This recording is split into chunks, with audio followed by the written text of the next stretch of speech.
Ferenginar is like what heaven would look like if God was stupid. Beckett Mariner has been weathering a stemple for so long it probably can't even self-seal anymore. And all of Grand Negus Rom's favorite baseballs are at his palace.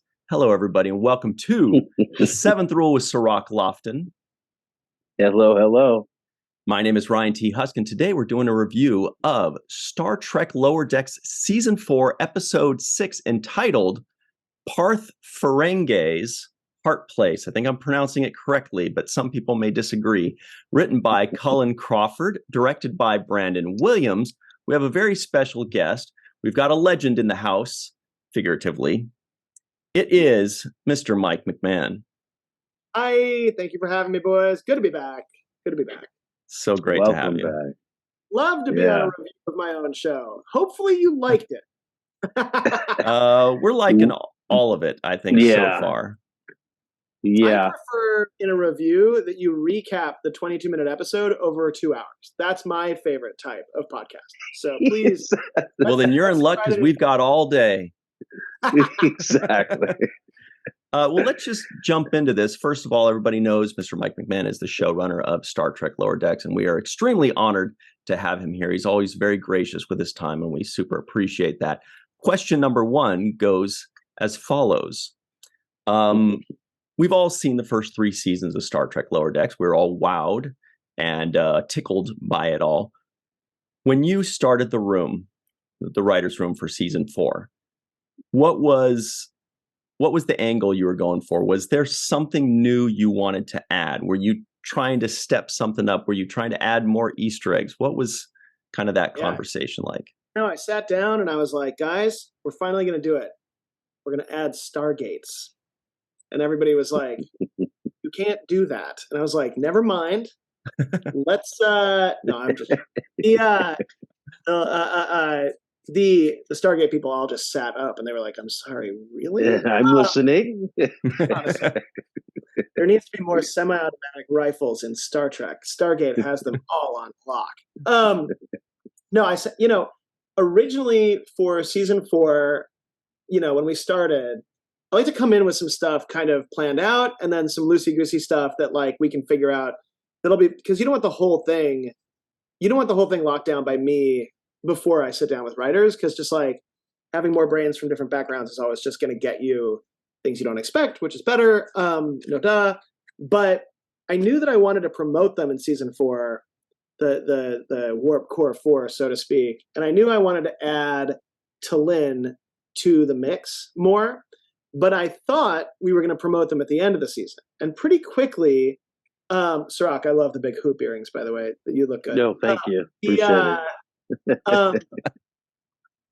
Pretty quickly when we were breaking season 4, I was like, would it be weird and off-putting to make them get promoted at the end of the first episode of season 4 and then have to deal with it? And everybody was like, yes, that would be weird and off-putting. And I was like, in a good way. And so, because it surprised us and it also surprises the characters, especially Mariner. And so, that was the shift when we started the season of who knows how many seasons of this show we're going to get. We might only, like, writing season 5, that might be our last season. You know what I mean? Like, things change, especially the industry is pretty wild right now. There's no guarantees and nobody's made any to me that we're going to get to do more than 5. So doing in 4 something that I was thinking of putting off and instead of just accelerating it, it was a bit of a gamble. But then by the time we were halfway through the season, I was like, this feels good. I like seeing the change. It still feels like the show. We get to see stuff with the characters that you kind of wanted to see them experience. Like, we didn't have to delay the gratification of that a little bit more. And it opened up a lot more storytelling that wasn't available before. You mentioned T'Lyn's character, which we're really enjoying T'Lyn because of the dry humor. And was that the purpose or the reasoning behind adding that character for that kind of humor and having something to bounce off? That was the benefit for sure. But I just love Vulcans. Like, Lower Decks loves Star Trek, right? And how can you have Star Trek without a Vulcan? Or if not a Vulcan, a Data, right?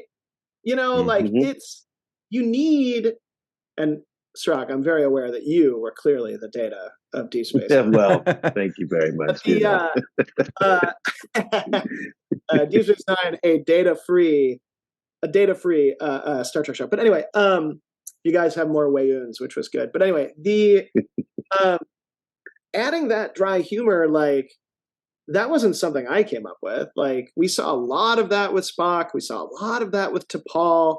I like a Vulcan who's not a villain, a non-Vulcan villain. You know what I mean? And I like a 100% Vulcan. Like, I think we've had a lot of human Vulcans, people who had like one parent that was human and one that was a Vulcan, and they're torn between worlds. So that's been covered a lot. But just a Vulcan that doesn't like people, like, that's a classic. Like, I like exploring that. And there's a lot of T'Pol in T'Lyn. I really like that character. And, you know, I think that, you know, Jillian Blaylock played her in a really cool way.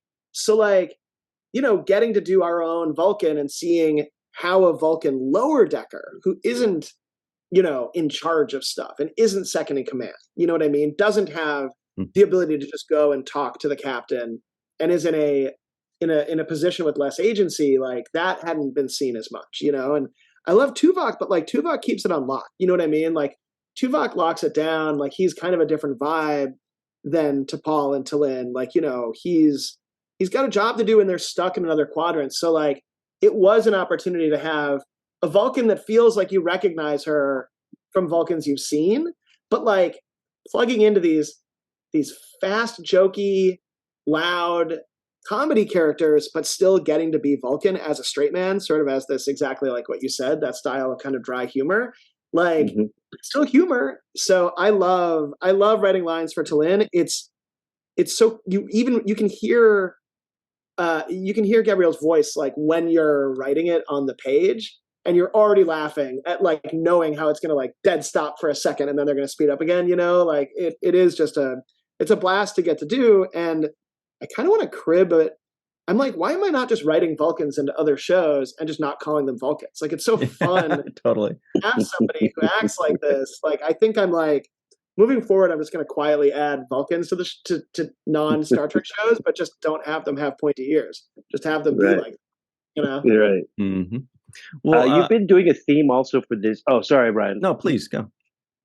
Yeah, I was going to ask, you have a theme for this season as well that's been a new kind of recipe for the mix, and that is having these really short segments either before or at the end of the episode where you have introduced this kind of alien ship wiping out other ships, Vulcan, Klingon, and all of the such. We've been enjoying those clips. Obviously, you're setting up something bigger for either the end of the season or perhaps next season. We're not sure yet. And there's a koala in that ship that people are catching, by the way. What's going on? You guys are just too spiritual in that koala. You know, like, you guys we're just imagining. Everybody's seeing a koala as two in tune. One day I'll admit what we designed that ship to look like, but it wasn't a koala. But I do love people are like, I see a koala. It's like, you see koalas everywhere.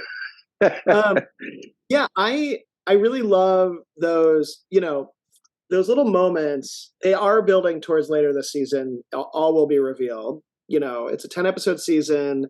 I can only tease people for so long. There are little breadcrumbs. I've seen some people online get nudge close to seeing what we're up to, but not quite figure it all out, which is great. Those moments are purposefully modular to some extent because I loved the Wage Douche episode. I loved getting to see other Lower Decks crews. And this was a way, without it taking over each episode, to get that little flavor every once in a while and be like, oh, yes, you know, an Orion crew, and you're going to get to see a Ferengi crew this week. You know what I mean? Like, it's just fun to be with them for a moment. It also replaced, you know, first season, and I think a couple times second season, we only have so many minutes on screen, right? So everything, even when we're doing a bit or having fun, it kind of needs to service the season just because there's so many stories and the season's so short. So I took first season's modular cold open comedy bits and I turned them into, let's do those, but let's do them Wage Douche style on these different ships and have it all lead to something so that we're still getting to like have a different modular moment, but also it leads to something, you know. And it's I've seen some people be like, I get it. And I'm like, well, why don't you wait till the end of the season and see how it all comes together, and you might have a different appreciation for it. There's two ways to watch Lower Decks. There's the first time, and then there's the second time. And they're totally different experiences each time, and that's going to be true for these modular openings too. Mm-hmm. Second contact. Yep. But we're loving the characters when we see those crews and the way they razz each other. It's hilarious to see. I know. It feels bad. I've been stabbing people in the back long before. It feels like you're having fun with stereotypes. Like we're watching, we're like, oh my God, that is such a Romulan thing to do. Yes. Or, oh, those guys are it's so fun. It's so funny because we have like 3 lines to accomplish something, and it's like, all right, that means subtlety's out the window with those. So it's like, oh, there's Ferengi. We love it. They're like, prophet, like it's like, yes. But then when you see them all together, they're actually the blunt nature of the kind of like classic archetypical species we're seeing, and us heightening them, like especially the Romulans being like, I've been betraying before you were born. You know what I mean? Like, it's the archness of that stuff is actually hiding the subtlety that you'll see when you piece them all together at the end of the season. Like, it's kind of a magician lighting a flame in one hand, so they can palm a card in the other. Do you know what I mean? Like, it's a little distracting in a good way, but it fits into the show, so like it's not standing out as being weird. Yeah. It's working for me because it gives us just a little bit of a glimpse. I think Ryan said it best when he said, playing on the stereotypes, but it's in a funny way, and it's really amusing. But I wanted to ask you. Oh, actually, Ryan, you go ahead, and then I'm going to follow up mine. Sure.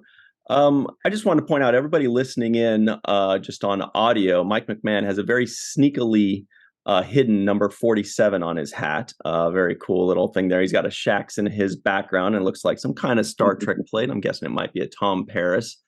Wanted to say people are loving T'Lyn and what she brings to the show. The lines are beautifully written, but also beautifully delivered. She adds such a great element, and you kind of touched on it a bit. There's a Geordie Bear. So wanted to just give major kudos there. But beyond that, well, I don't think she was even in this episode, but who were in this episode was Lita and Rom. Mm-hmm. I wanted to ask you, with regards to this episode, did you think, okay, it's time to visit Ferenginar, let's see who we can add to it? Or did you have a list of actors that you're like, we've got to figure out a way to get them incorporated? How did this all come about? I mean, Cirroc will be able to back me up on this. I really love Chase Masterson. Like, I think just Chase is so talented, but she also has, like, I think more love in her heart than in anybody I've ever met. And it shines through at all times. Like, she almost, like, if you told me she glowed in the dark, I would believe it, because she's so sweet and genuine, and like, so I met Chase when I snuck into a Comic-Con party in 2011, and it was back when I was writing the TNG season 8 tweets, and I used to do this stupid thing where, and sorry if this is an old story, in hindsight I'm like, I probably should have been arrested for this, but George R. R. Martin used to post on Instagram where, like, when he was hanging out at Comic-Con, and me and my pals would be like, all right, let's look in the background here. And then we would just go and hang out with George R. R. Martin. We would just appear and just be like hanging out and having a cocktail or whatever, wherever he was, because we would like go to Yelp and be like, oh, the background of that is he's at the top of the Hyatt or whatever. And we would just show up and be like, we were like in our 20s and we were assistants, and we're like, that's George R. R. Martin. Like, we were just losers, And like, in hindsight, it's a little stalkerish. So I apologize, George. I think maybe I freaked him out, and that's why he hasn't finished the books. But anyway, so one time we're hunting George R. R. Martin, and he's behind the Hilton Bayfront, and we're like, oh, let's go to behind the Hilton Bayfront, and we go, and there's like a tented party out back, and I'm like, I'm just gonna walk in, and they're like, dude, that's not our party, and I'm like, it's fine, it's Comic-Con. So I walk in looking like I belong, clearly don't belong. I look like a complete schlub. I've got like a Comic-Con badge and a side bag and dumb shit. And I immediately am like, holy crap, I've walked into the motherload of parties. Like this is every geek, like LeVar and Brent and Will and Chase and, you know, like Neil deGrasse Tyson was standing there and you know, the Mythbusters were there. And I'm like, what George R. Martin's there talking to like, maybe I think he was talking to Peter Mayhew, because this was long ago, rest in peace.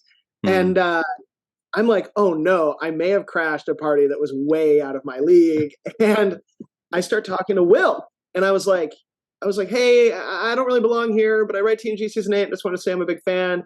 And he instantly was like, oh my God, you write TNG season 8? You need to meet LeVar and Brent. And I'm talking to them. And he's like, Chase, come here. And I'm talking to Chase. And then security came over and tried to kick me out. And Chase and Will were like, no, he's with us. And I was like, whoa, that's really cool of these two. Because I'm a dumbass. You know what I mean? Like this is amazing. And then, so I had like the time of my life. I filled in producer Brad Winters, so I think you guys have met, the whole thing afterwards, because he had done something else. And he was like, I don't know if he was angry or crying, but he was upset that he had missed it. You know what I mean? Like it was, you know, because that was like, we had never done any Star Trek stuff. And it was like a brush to just what we loved. And then like a decade later, I'm making Lower Decks, longest story ever. And I'm sorry, you guys can just fast forward this when you get to the editing. But I run into Chase at Star Trek Day like a year and a half ago. And I'm like, I like, she's there, we're at a party, and I go running up to her, and I'm like, Chase, you don't remember me? I'm the showrunner of Lower Decks, but the last time we met, I was crashing a party, and I was an assistant, and I still had hair, and I was like, you were so nice to me. Like, you were so genuine and so nice to me, and as a fan, but also as a writer, and somebody who works, like, you are nice when nobody's looking. Yeah. Like, you are nice to everybody at all times. I love you. I love Lita. If I write an episode for you, will you be in Lower Decks? And she was so flattered and was so sweet. And I was like, look, animation takes forever. You're going to forget about this moment by the time your agent calls you to be like, hey, do you want to be in a cartoon Star Trek? But I promise you it's coming. So then that was the impetus for wanting to do this episode. Like, I needed to do something where Lita could return, that honored where she was at the end of Deep Space Nine, which obviously meant that I had to get Max. And I was like, I have to have Rom in. You know what I mean? And I was just like, it built from there, you know, and then it became a celebration of Ferenginar and trying to mislead to fans what I wanted to feel like the Admiral and I had read a wiki about Rom, but didn't really understand his character. And then at the end of the episode, that's the reveal, is that we do understand the character. You know what I mean? And that's what Captain Freeman knows the whole time. And that it was all kind of inspired by not only Rom wanting to improve things for Ferenginar, but also him having seen what Nog had gone through with Starfleet and having a respect for the Federation because of it, kind of unspoken. That made sense to me.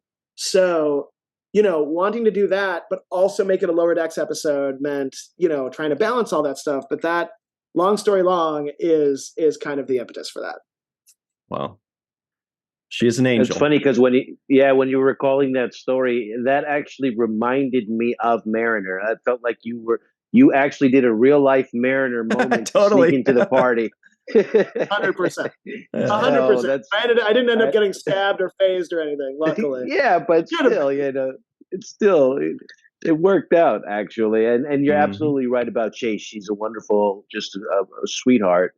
And I thought you really grabbed her voice and the kind of what she represents and stood for on DS9 in this episode. I thought, you know, she was the person that was, you know, very adamant about kind of running the show in her own kind of way. And I felt that there was a exposure of that in the dialogue, how she was talking about Rom and how she was negotiating with Starfleet. I really felt like you had the voice of Lita down packed in this episode. We tried to give her that strength, right? Like Lita's always stronger than she's going to be, and sort of the same thing with Rom, and them wielding that feels strong as well. Like by the end of the episode, hopefully people don't turn off the episode and just start blogging right away. Blogging. Do people blog? Is that a thing? Nobody's going to do that because nobody blogs. Hey, nobody's going to tweet it or Xing. Ugh. That's what they do. Yeah. Hey, Mike, I know you got to run, and we appreciate your time so very much. Before you go, can you give us a super quick tease for the remainder of season 4? Ooh, there's good stuff coming. And you guys haven't even seen, you guys have up through 8, right? You've seen through 8. So, we have not seen up through 8, but we have up through 8. We have it, yeah. Okay. So second half of the season gets, this is going to sound crazy. Second half of the season gets more Star Trek than we've ever gotten before. I take a swing on some stuff that almost feels like a direct spiritual sequel to an episode from the franchise, that like you could watch the episode and then queue up this episode of Lower Decks and it would feel like they were literally, you know, even though they were made years apart, that like it feels like it was kind of like, oh wow, they really picked that up. You know what I mean? And we've done that before, but to a greater extent than we've done before with this one. That's partially why I've held that one off. It's one of the final 2 episodes. Wow, that's juicy. Really epic last episode, you know, like just, I know we've done that before, but like I always want to do something we haven't seen before, and I'm really happy with it. And we have a really funny episode that honors the proud tradition of Starfleet officers getting trapped in caves. And yes. The episode is titled Caves. And I'm really excited for that one. I love a good trapped in a cave episode. You know? Cirroc, did you ever get trapped in a cave? Oh, he's done I've been trapped in a cave, yes. I did Northern Battle to the Strong. Yeah. We were in caves. Yes. But I just want to say, though, Mike, before I let you go, we really have been enjoying this season. The addition of Talin's been great.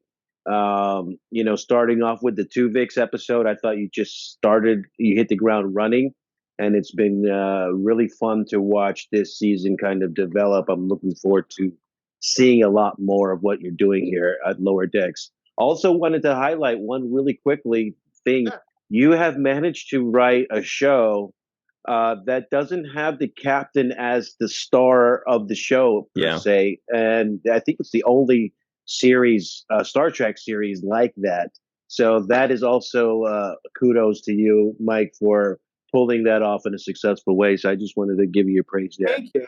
Well, hopefully you still love the captain, even though it's not technically about her. Well, she was great in this episode too. She was, yeah.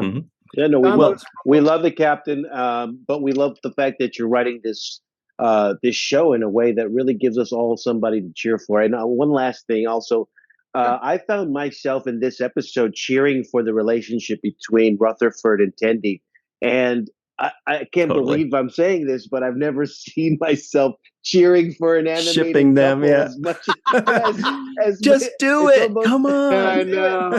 So it's almost like you know, you've captured the spirit of what they did with Odo and Kira. How I would, you know, yell at the screen and say, "You guys get together already." So there's an element of that as well that I think you really. Himself.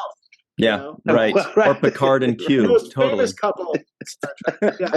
Hey, congratulations on that. We got to run, but this has been so much fun, and we really appreciate you always being so gracious with your time, Mr. Mike McMahan. Everybody at home, stick around. We've got way more great stuff. We've got Brandon Williams, the director of this episode, coming right back here on the other side. We'll be right back on The Seventh Rule. Well, hi there, everybody. Welcome back to The Seventh Rule with Cirroc Lofton. Hello, hello. Who will be in Star Trek Lower Decks Season 5. Hopefully. Yeah, right. Maybe. Here's hoping. Look, we have a very special guest joining us right now. It is the director of this episode, as well as the director of Episode 3 of Season 4, and probably Episode 9. But for purposes right now, we're going to talk about Episode 6. It's Brandon Williams. How you doing? Hi. Thanks for having me back. It's so good having you. Thank you so much for joining us again. let's just dive into this episode. This is the second episode that you have directed with Star Trek Lower Decks. How was this episode different than episode 3 in tone? Was it, just kind of more fun, more detailed? Was it more stressful? How was it different? I think right off the rip, it was like, oh, this is a bigger like legacy episode, right? Because we're going to Ferenginar, and we have Rom coming in and all this great stuff, and there was just less sci-fi concepts to keep track of.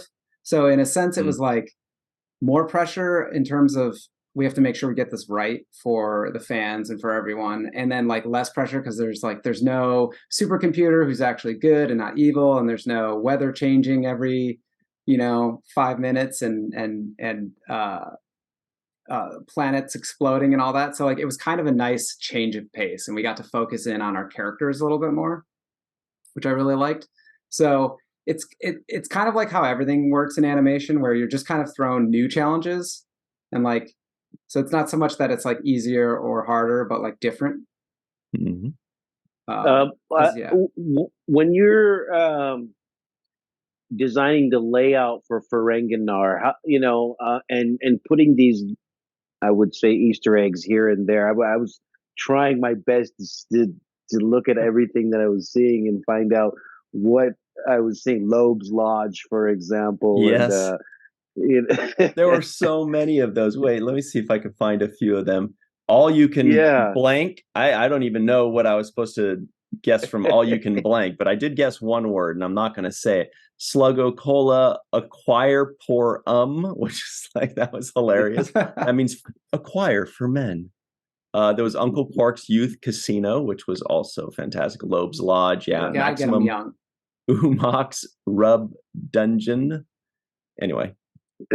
Yes. It's funny. Ferenginar is tough because really there's only the one like matte painting from the original from DS9, right? And then there's a handful of interiors from basically just Quark's house, though, essentially. And then I think there's the there's like one of the grand like auditors or something. There's like one other like grand building, and so we kind of had to build everything off of that. And I had a personal mission to make it like I was trying to have them put a little Latinum coin in everywhere they went. I was like, I want and most of them stayed in, but it was really hard to do because it was like we can't like derail this episode to feed my little whim of like, I think it's funny that everything they do, everywhere they go, they have to like clink one of those little little Latinum slots. The for-profit toilet. Oh man! Yeah, exactly. I love that. And there was a machine that sells you the things that you need to. It was like. Well, what their slogan is? We went through a lot of shit to make money off this. Okay. Yeah, right. Well, Ferengi's keep it on brand. So yes, it was like fun. So we were kind of getting to build out that world though for the first time. Yeah, which was really exciting. And you sort of wish like, I like, part of me was like, I wish they were doing some big adventure on Ferenginar, but at the same time, I'm so happy that it's like contained to the characters, because that's what we all come for, right? It's like these characters are so great, and when they're interacting with like legacy characters, that adds like a whole nother layer of depth. And so like, as much as I wanted to like explore and have like an adventure, sort of like when they went to Orion in was that 404? Like they got to go and check out all these new places, and we haven't seen much Orion. It was like the same kind of thing, but I was like, but we get to focus on our characters, and that's ultimately, I think, for the best, especially with our A plot, I guess. I don't know, the A and the B plot sort of are competing for attention. Yeah, they are. But I mean, this was just a delight because of going to Ferenginar. That I think that would be the big highlight for us. The whole museum of haggling had me laughing. Just little stuff. The whole culture of Tindy and Rutherford trying to fake being together, even though they really like each other. I love that concept as well. I thought it played very well in this episode. It was adorable. Loved it. Yeah. And Cirroc, I'm sure you and I aren't the only two people that are shipping the hell out of them right now. Well, yeah, this one was kind of our chance to explore that, I think. And it was the hardest part of the whole episode was all the acting, and like we went over like multiple passes of just trying to, like, before, I mean, we're talking before we even get to animation, which they are really bringing this to life. And there's some really good wacky animation I really loved in this, especially Parth. But like even in boards, we were like, okay, like how, like let's have them close to each other, and like, oh, how do we make them nervous about everything that's going on, because they think it's going to be fun, and then quickly they're in over their heads, right? And just like trying to like nail that story even in the boards, because like it's like if you didn't believe it in this early pass, like you won't believe it later when it's anime, even though animation like brings so much life to it. I was like, we need to nail this. And it was definitely the hardest part of the whole episode, was just like nailing that. Was the dialogue, you mean, or just, yeah, like serving it, like, using our little, like, because the script says what the script says, and that's great, and that's like the first layer of getting us to where we need to be. But then like we have to reinforce all of it with their body language, because a lot of times through this episode, they're kind of saying one thing and feeling another, and like that's where we come in, and we get to be like, okay, how do I, like, this is the line of dialogue, but really they're really nervous about this, or they're this, and we had to really be careful and go over every like pose in detail and be like, all right, like, hopefully we're nailing it, so that we give everything to the animators to really like bring that, because it's subtlety. There's subtlety in this one. A rare occurrence for lower decks. So, that's a really interesting thought of how difficult it must be to translate subtle body language that shows, the subtext of what's actually going on in an episode. It's got to be so hard to translate that from the page to drawings to animation. We can do it, as humans, we can do it. We know how to like do little things and all. But how do you do that, through animation and not make it look over the top or obvious? Right. So you're saying that was the most difficult aspect of this. What were those conversations like? Were you trying to make it like more and more subtle, or were you actually just being like, okay, Johnny, stand there and act this way, okay, and then like taking a sketch and be like, okay, how do you work that out? Well, thankfully I have a big mirror right on my closet, so I just like turn and look and be like, okay, how can it, and I think that luckily some of the board team was very excited to get this episode and to have this, I think a lot of storyboard artists, especially in animation, like just kind of live for these moments. So that aspect wasn't too hard, because like once you give it to them, like, what, a relationship, subtle acting, finally. But it was like a dial, right? So you have to imagine, like, as we do our first pass, like we sort of interpret the script and we're like, okay, we think this is how it should be. And then we get, our feedback from everyone, right? From Barry, from Mike, up down the line, or up the line there. And everyone is sort of like, oh, this part here, it's like too much, or, oh, we didn't quite nail it over here. And then we have to go, okay, so like now this needs to be like a bigger, more obvious pose. And then this over here, we need to like bring it back a little. And it's like kind of like just turning that dial. And trying to like fine tune it to where we're giving the animators everything they need to know to really like bring it to life. Because it was one of those things, and this happens again in a future moment that, we'll get to, where it was like, we know this is going to work in animation. Like, we know it's going to work, but like everyone has to put a little bit of trust and faith, that like, because it's like not all the little subtleties are there in the boards, because, we're limited how many drawings we can do. But we all know and we all have to just kind of like, put our hopes and dreams in the animators, and they did amazing in this, and they did amazing in the episode I'm foreshadowing here a little bit. But sometimes you just have to like put that trust that it's like going to work. Brandon, quick question. I wanted to ask you one about the Ferengi soap opera, cop drama shows. How much fun was it working on that? Because I thought that you could do the whole episode just on that myself. I'll tell you, that's one we had too much fun with, because it's actually cut down. It's like the first place you make cuts, right, when you're running a little long. And like, because we have the cop landlords, which is the most Ferengi concept. The cop landlord. Yeah, you just signed a lease, dirtbag. And like, I was and then writing we have those like lines. It was just hilarious.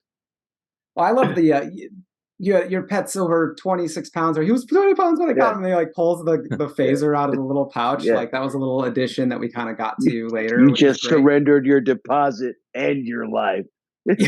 I really like, because we wanted to do the different vignettes to show the different channels, right? We had the commercial, we have the cop drama, we had this sort of office romance, but that cop drama was so funny. It was so hard not to just like, let's just do that. And we had a few other little sequences and like chases and stuff that we had to you just have to cut it down because it's just for fun, right? It was so good though. It's so good. I wanted more. We lost ourselves in that one a little bit for sure, for the same exact reason, because you're just like, some of those lines are so ridiculous, and you're just like, oh, man, like, what else can we do?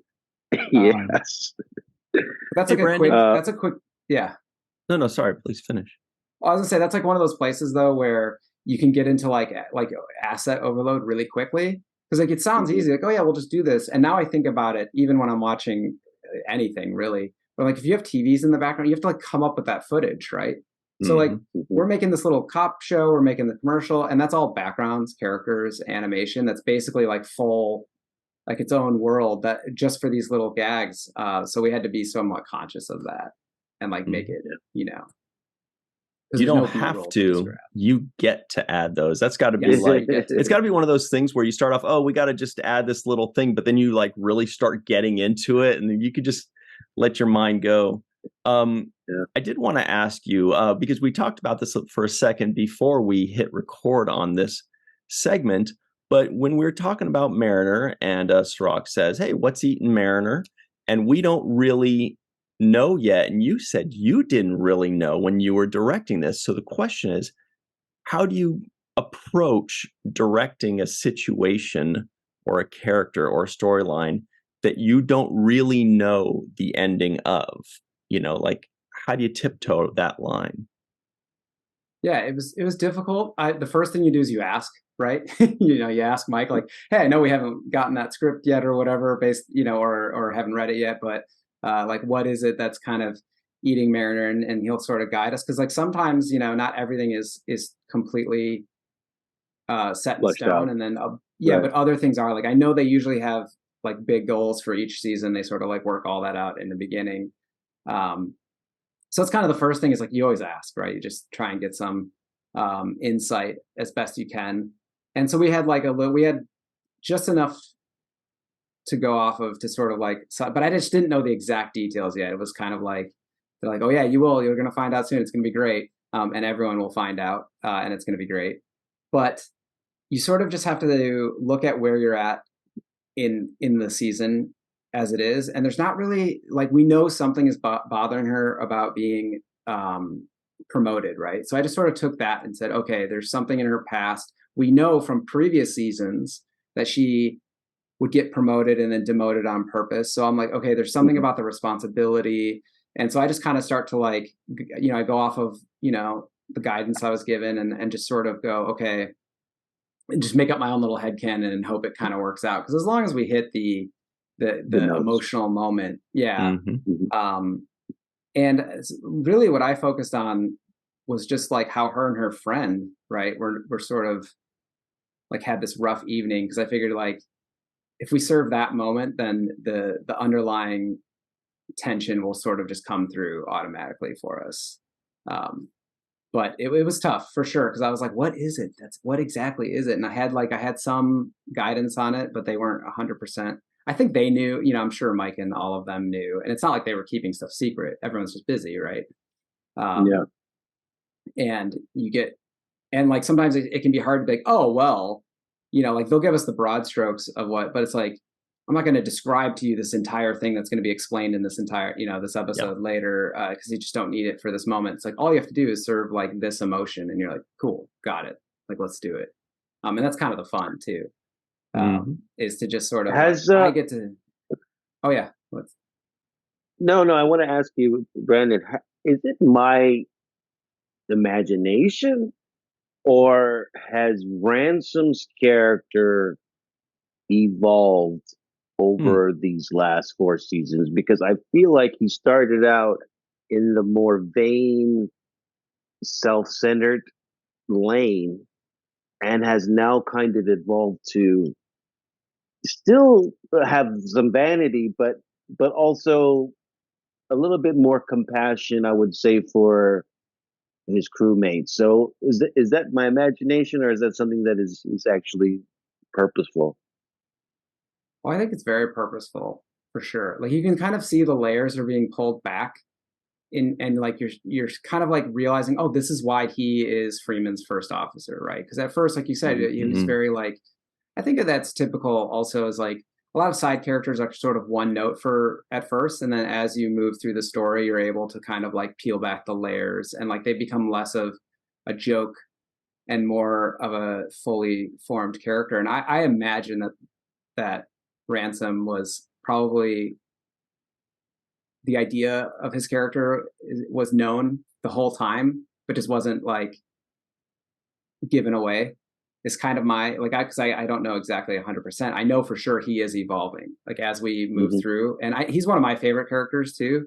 So because of that evolution, like to see him go from being like, oh yeah, tear my shirt off and like, do the fight. Yeah. But I think we have to remember he saves. I mean, he essentially keeps Mariner out of danger, right? So like right in the beginning, there's already a little hint at like who he is as a character, and his relationship with Mariner is kind of growing throughout each season that we get. And I hope it continues to go. Like I really want to get a full Ransom episode in the future. That would be wonderful, and I would love to get to do it. Whoa, close, like a flashback Ransom episode where we find out what made him such a glorious douche that we love so much. Because he's very capable, right? Like he gets the job done.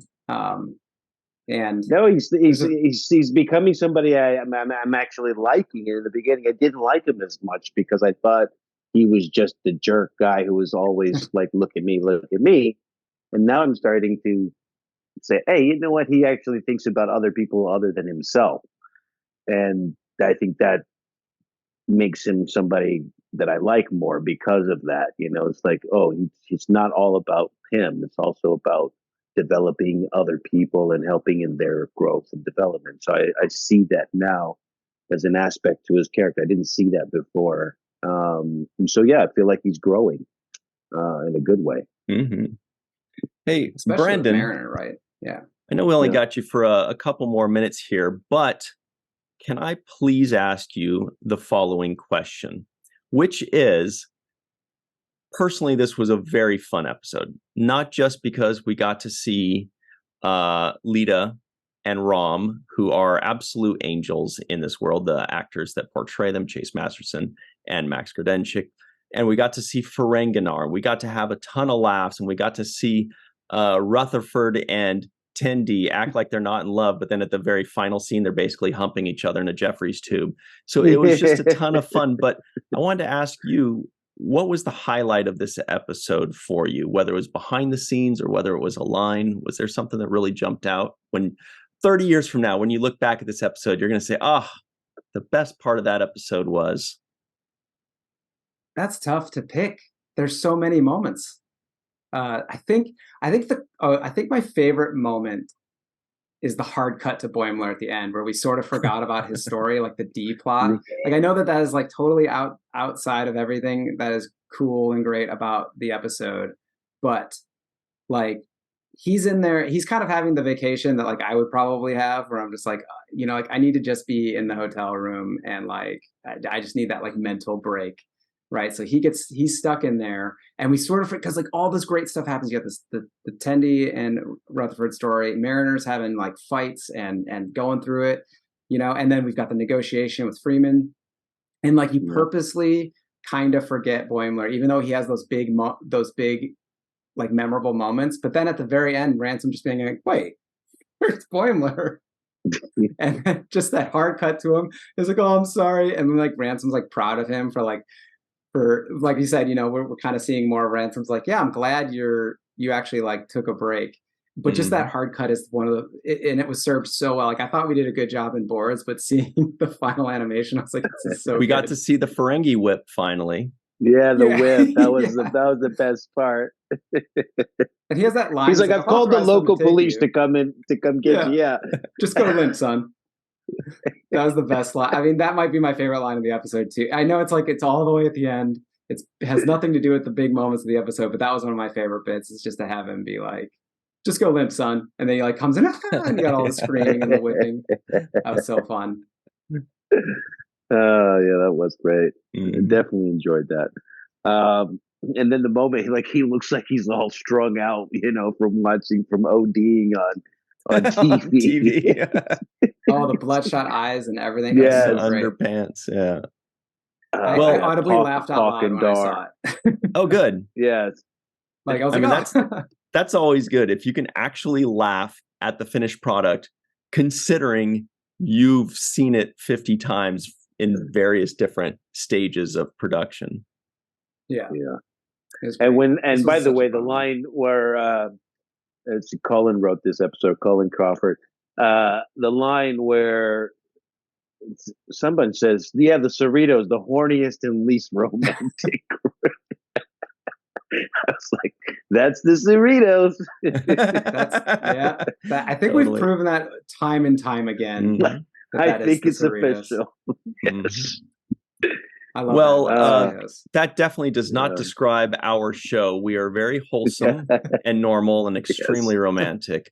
But Brandon, we really appreciate you taking the time today, as you did for episode 3, and we would love to have you back for episode 9, because we keep hearing a lot of murmurs about episodes 9 and 10. Everybody's just going like, "Oh, just you wait, just you wait," and we're like, we have to wait. We don't have a choice.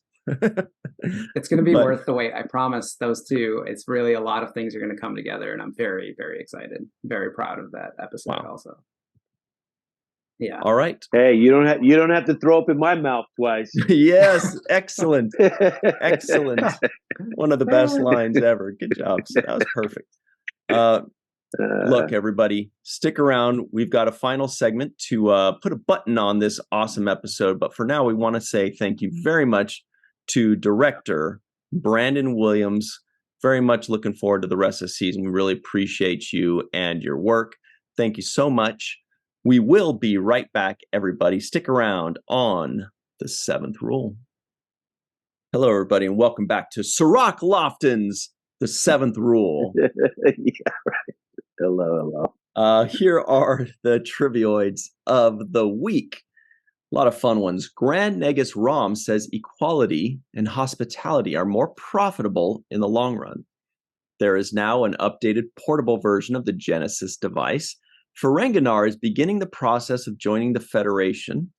Beckett Mariner has been weathering a Stembolt for so long, it probably can't even self-seal anymore. Let's be honest. Travel guide duty is mostly visiting bars. Ferenginar is like what heaven would look like if God was stupid.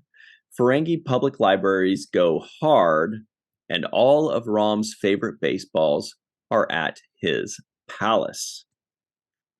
Lots of good ones. So, Cirroc, finally, we can sink our teeth into visiting Ferenginar, seeing two of our favorite people. I was going to say humans, but one plays a Ferengi, the other one plays a Bajoran. How cool was it for you seeing and hearing your friends in this episode? Yeah, I thought it was very special. I really like to hear Max and Chase doing their thing. Max, he has this thing that he does with his voice where he plays this really kind of, naive, almost, kind of gullible character, but he's the opposite of that. So it's really great how he plays that. And he still did it this time with this voice that he used for this particular episode. And I also like the growth in Lita's character. I mentioned a little bit of that to Mike, but I thought that she showed a lot of growth as well, as far as, being a leader as the first lady of Ferenginar, and and managing both being with Rob and also having these added responsibilities of being the first lady. So I like the episode all together, but it was especially nice to hear them reprise their characters. Mm-hmm.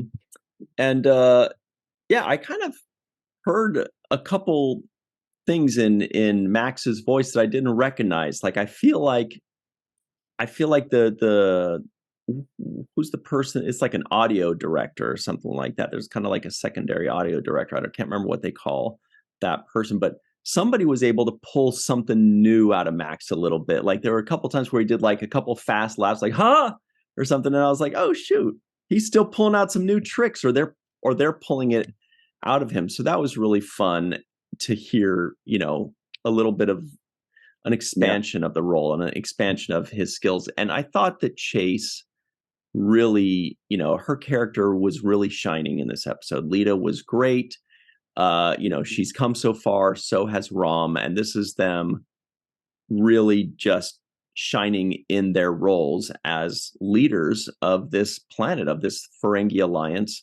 Really loved that. I love that there was a female My Hardu, right? No, was it My Hardu? Yeah, My Hardu was that tall guy, right? I forgot what those aliens are called.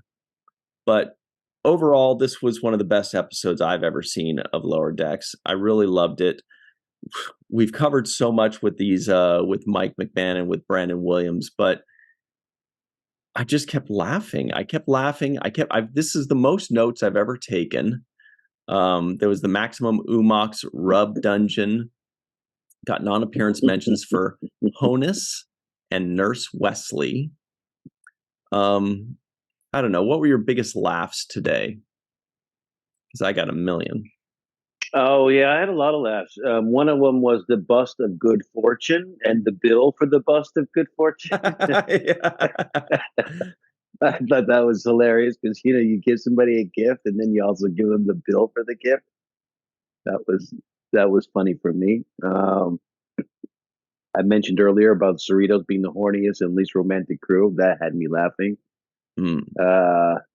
The idea of the travel guide duty, I thought that was another clever, just the way Mike brings these ideas that are normal, like everyday life stuff. You watch these Rick Steves travel guide shows, or these Anthony Bourdain goes around and does restaurant tasting and stuff like that. So these travel shows and the idea of traveling and going to bars, mostly bars, some museums, but mostly bars. Another kind of troll that I thought was great in this episode. The awkwardness between Tindy and Rutherford, A1. I think they nailed that as well because they were playing it like, "Hey, no, we're totally fine with this," and then they realized, "No, we're not totally fine with this." When we, kind of, they were getting saucy because they weren't just like acting. Tindy was talking about like walking around with no top on, and they were like. They were humping in the Jeffries tube later, and then like it wasn't just getting romantic; it was getting steamy, and and then they had like the little anime rosy cheeks pop up, which I thought was a funny addition there. Here's something: we got married at a wedding. That was Rutherford's line. That had me very believable, Rutherford. You nailed that one. There were a lot of little Easter eggs as well, like they mentioned Moab 4. Which was in the TNG episode, The Masterpiece Society. Don't remember too much about that, but we will be covering that shortly on our other podcast, of course, once we get I wrote to that down because it made me laugh, even though I didn't know what Moab 4 was a reference to. But when he said it's like Moab 4 inside the dome versus Moab 4 outside the dome. And he said, well, you had to be there. That was another funny line. I didn't know what the reference was, but just the fact that you had to be there type of moment made me laugh. I think that there's also a shuttlecraft Moab, if I remember correctly. I feel like in Next Generation there is a shuttlecraft Moab. I'll have to look that up, but I will say that Moab is actually just about the most amazing and beautiful place I've ever seen in my life in southern Utah. Unbelievable. Arches National Park there. So when I think of Moab, I don't know what this planet Moab is, or the shuttlecraft must be named after it. But when I hear the word Moab, I just want to go back to southern Utah because it was freaking incredible. I thought Moab was short for Mother of All Bombs, but Yeah, it was, wasn't it? Yeah, when they said they dropped a Moab, that's what I think they did that in Afghanistan or something. I think it was like Desert Storm, where everybody was like, yep, Storm and Norman Schwarzkopf or something like that. Yeah, I think that's what it is, Mother of All Bombs. I think you're right. I'd forgotten about that. You see, Cirroc, that's the difference between you and me. I think about beautiful things when I hear the word Moab. Yeah. But yeah, I loved the relationship between Tendi and Rutherford, and we've definitely covered how much we are both shipping them. Mariner was cracking me up. I liked it when Ransom was like, "Hey, Lieutenant Junior grades. I mean, lieutenants, juniors grade." That's very funny because we never know how to say that kind of stuff. Yeah. Ransom, it's funny because he's starting to remind me of Gavin Newsom. It's really weird, but yeah, she says something like, "You're so handsome and nice," or something well, that it's probably because that time that Gavin Newsom ripped off his shirt and showed off his tasty rock hard 6-pack abs. That was pretty sweet. Yeah, there's something about him that reminds this episode that just like Ransom's kind of the Gavin Newsom of this Everybody in the comments below, let us know on a scale of 1 to 10 how much Commander Ransom reminds you of Gavin Newsom.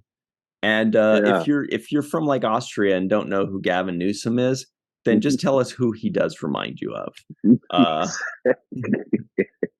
Just anybody.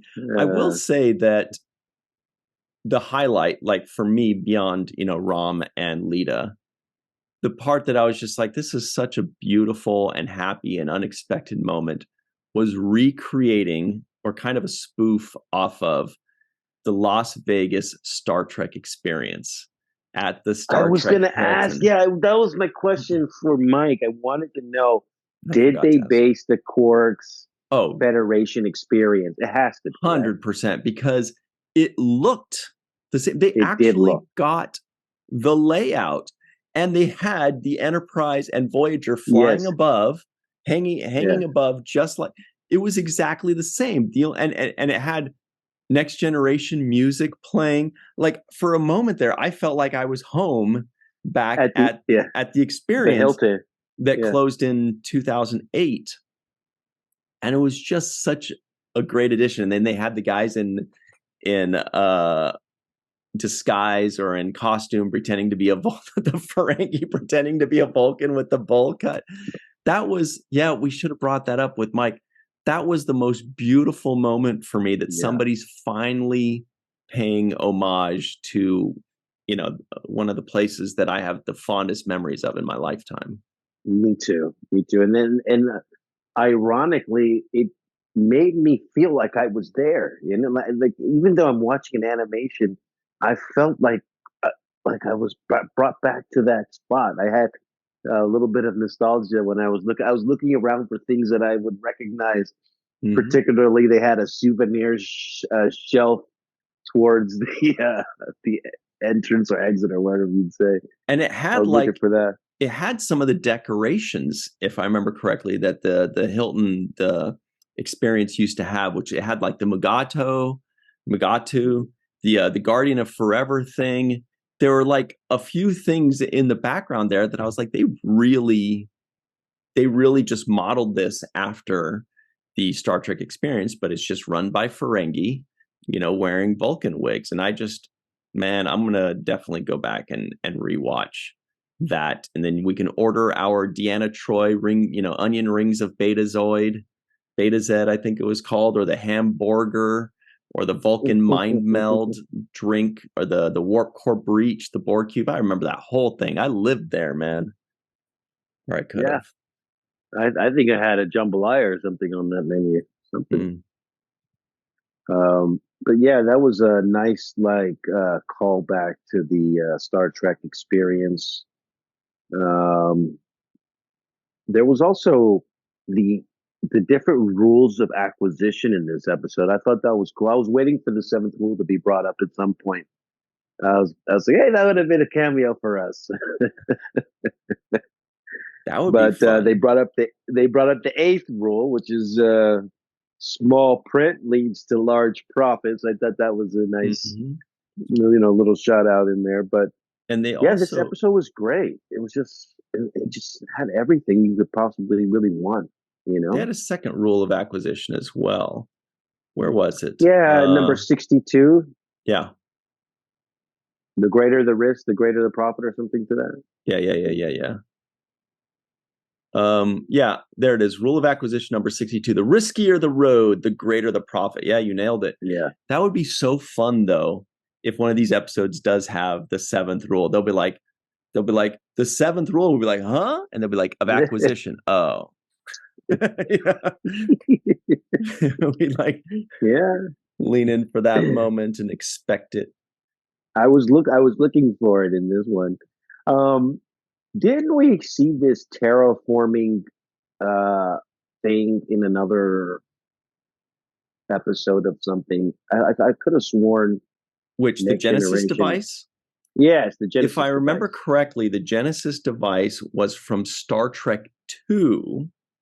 Okay. Is that right? I'm gonna have to look that up. And right now the nerds are yelling at me so hard. But yeah. What is it? It was yeah. Which would be the Wrath of Khan. But let me just check and make sure. So, yeah, it is. It was from Star Trek 2, The Wrath of Khan. But that's what it's from. And I don't remember if it was also touched on in Star Trek 3. I have to rewatch those movies at some point. But anyway, that's what it's from.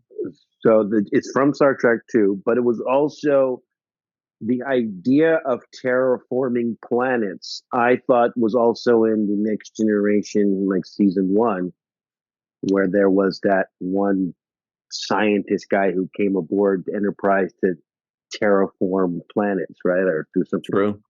Mm-hmm. So yeah, I'm just great callbacks.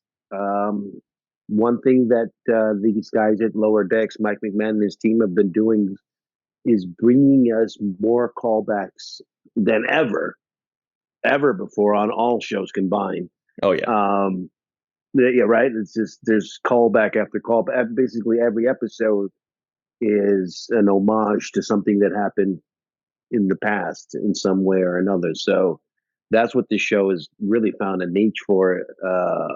It's just being able to do that over and over again in this comical way. Grand Nagus Rom swinging his staff like a baseball bat, like it's just little things that you would never be able to get away with unless it's in an animated form. So they're taking advantage of their ability to do so much more with animation. Speaking of callbacks, I haven't had this many callbacks since my car's warranty was expired. Okay. Did you ever get those calls? Anyway, whatever. Yeah. Here was something our good friend Dr. Anne-Marie Siegel found for us, and it was that dog here from the original series, the dog with the horn. Looks a little cuter in this one, though, but you see the dog with the horn here. Mm-hmm. That's definitely an original series alien. Back in the original series days, they're like, just put a horn on a fluffy dog and call it an alien. Let's just do that. And then another thing that she caught for us, which I completely missed, was this guy's backpack is like the fabric or the design of one of Quark's old vests, right? Look at that. It looks like Quark's vest. Very good catch there. Good attention to detail by the animators there. So, look, I also want to point out very quickly, everybody, that you can listen to this podcast wherever podcasts are found under the Seventh Rule 2. The Seventh Rule itself, we review Deep Space Nine and Next Generation episodes. All new Star Trek episodes are reviewed under the name The Seventh Rule 2, wherever podcasts are found. So please make sure you subscribe to that. You give us a 5-star rating, and a nice review would be great as well. So check that out, please. Cirroc, any final thoughts? We had the Dominion War Memorial. We had a sober farewell to lost prophets. It was like a war memorial of prophets. Yes. We also had that show, Will They, Won't They? And I was, it was another one of those animated Ferengi shows that was had Boimler's attention. I thought that was funny as well. I saw 10 Forward a little in the background at the Quarks Federation experience. There was a 10 Forward in the background there somewhere. Oh, I missed that. Yeah. And lastly, I'm going to say I didn't, obviously enjoyed the episode. But lastly, I love the line about the heart being the universal symbol of love. Rutherford brought it up. But yes, it's like everywhere you go, they use that heart. And I thought that was a clever kind of thing to acknowledge. Mm-hmm. So yeah, I loved the episode. Yeah, I've often wondered about that because, like, what do we, love? I don't know, just maybe because it just feels like it comes from there or something.